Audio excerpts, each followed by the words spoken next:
In his eulogy for Ted Kennedy, President Obama said Kennedy was the baby of the family who became the patriarch.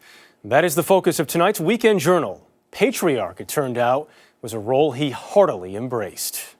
You run that way, all right? Can you run that way as fast as you can?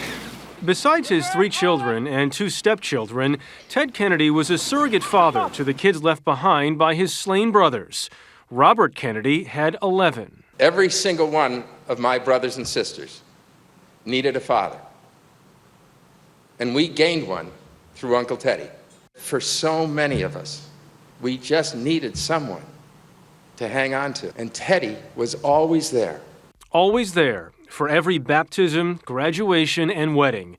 He walked one of President John Kennedy's 2 children, Caroline, down the aisle.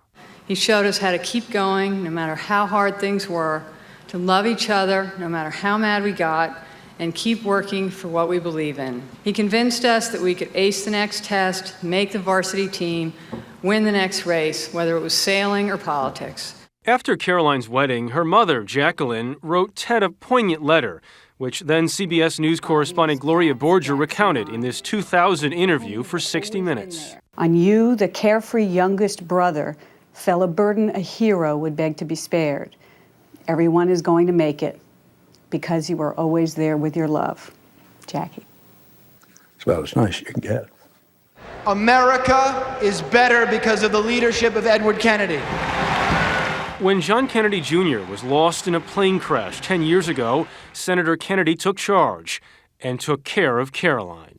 Ted Kennedy flew to her house on Long Island, spent an entire day with her, and even went out and played basketball with her kids. In all, he had 28 nephews and nieces, and there were 60 kids who called him Great Uncle Teddy.